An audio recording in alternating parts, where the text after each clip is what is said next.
आप जो अनाज खाते हो वो कहाँ उगता है? खेतों में। बिल्कुल सही। तो खेतों में आप क्या देखते हो? पेड़ पौधे, किसान, मजदूर, ट्रैक्टर, बैल। अरे हाँ, वो डरावना पुतला भी होता है खेतों में। हे भगवान, यही समस्या है आजकल की पढ़ाई लिखाई की। इसमें पढ़ाई लिखाई कहाँ से आई? देखो भाई, आपने कहा पेड़ पौधे है ना? हाँ। तो वो कहाँ से आए? ओ हाँ, जमीन से। जी हाँ, जमीन यानी मिट्टी की बात है। क्या आप सब जानते हैं मिट्टी को मिट्टी क्यों कहते हैं, रेत क्यों नहीं? नहीं। यदि मिट्टी उसका उपजाऊपन खो दे तो उसे रेत कहते हैं। अच्छा।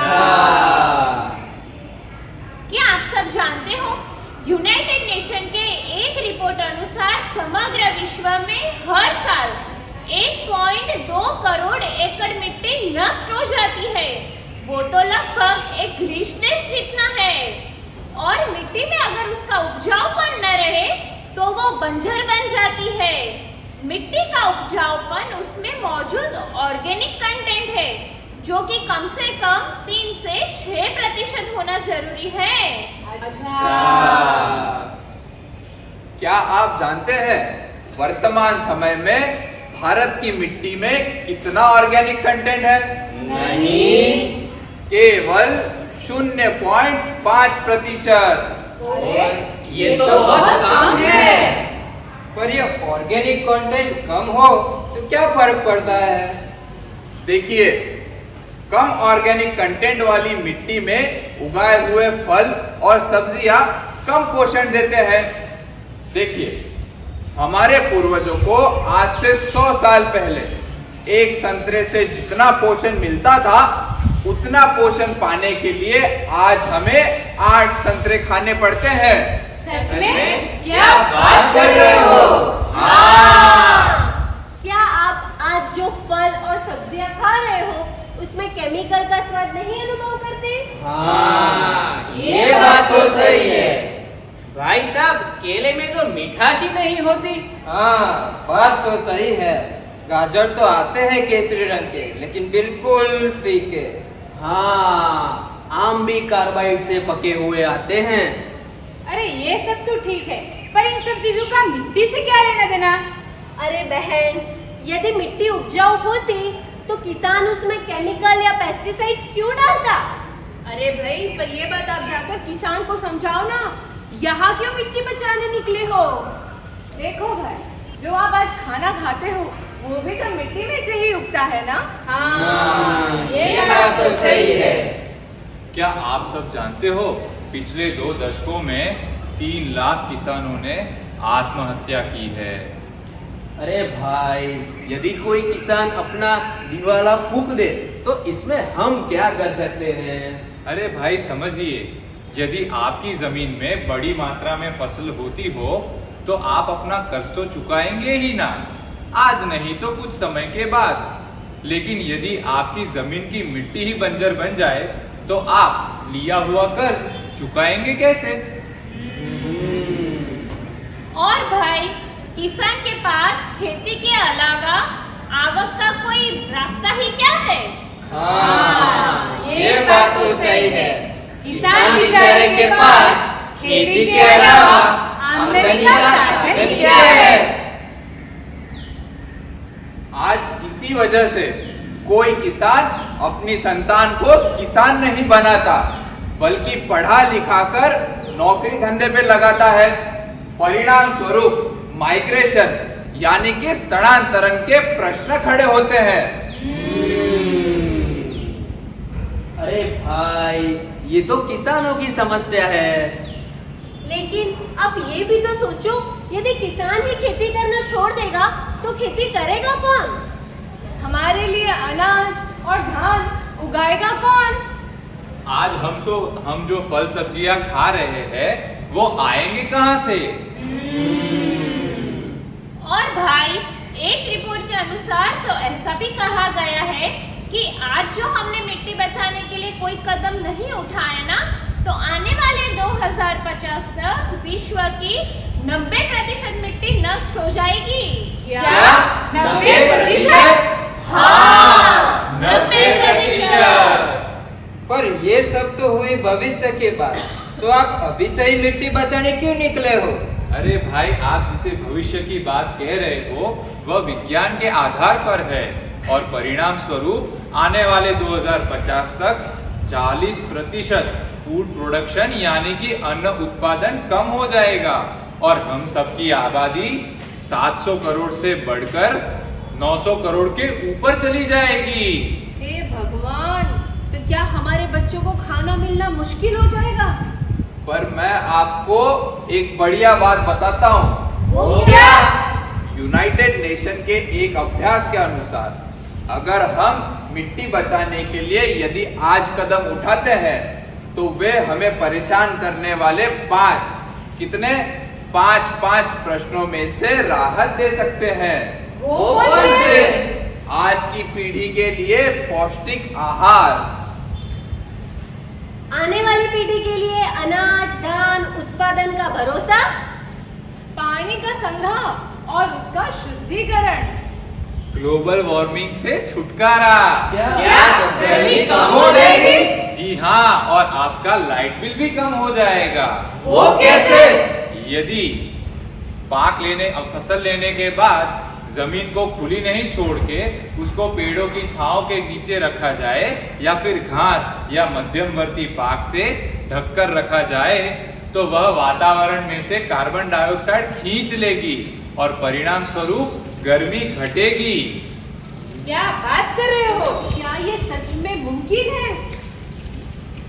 देखो भाई, यदि ऐसा होता है तो लाइट और पंखे के बिल भी कम हो जाएंगे।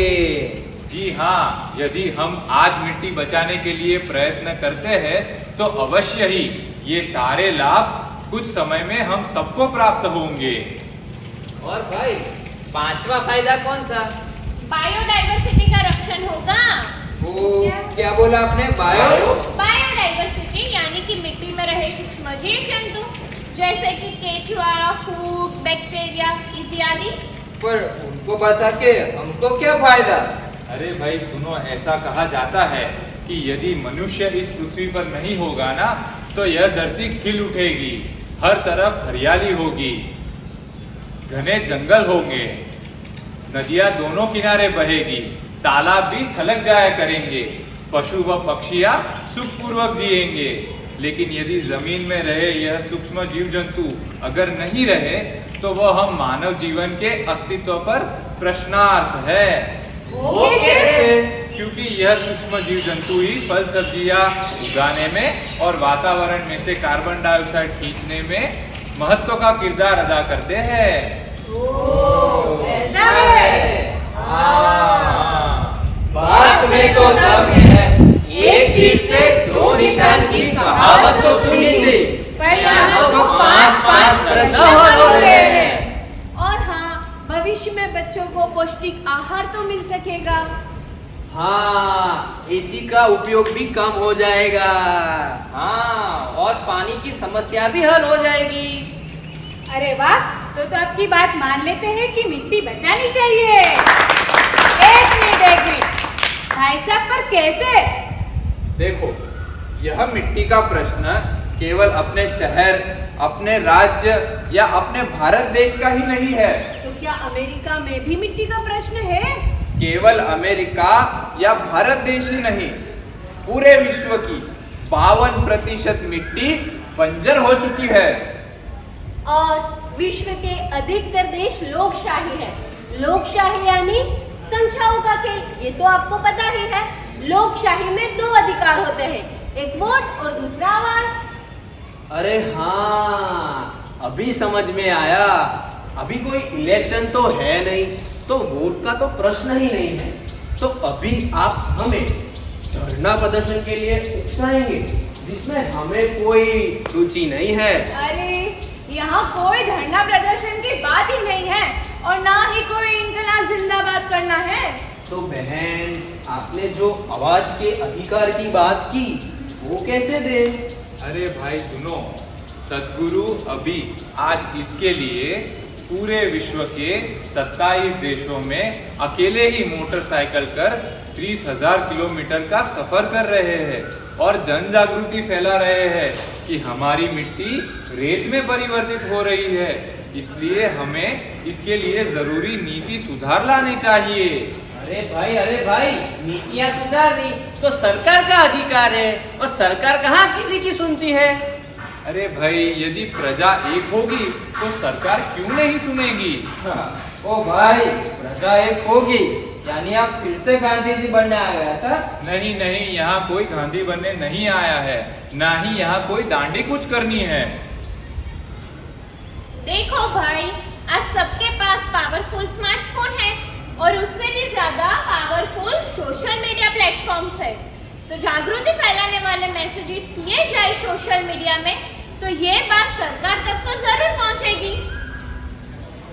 व्हाट्सएप, इंस्टाग्राम, फेसबुक और खासकर ट्विटर पर यदि हैशटैग सेव सॉइल से मैसेज किए जाएंगे तो हम सबका आवाज एक होगा।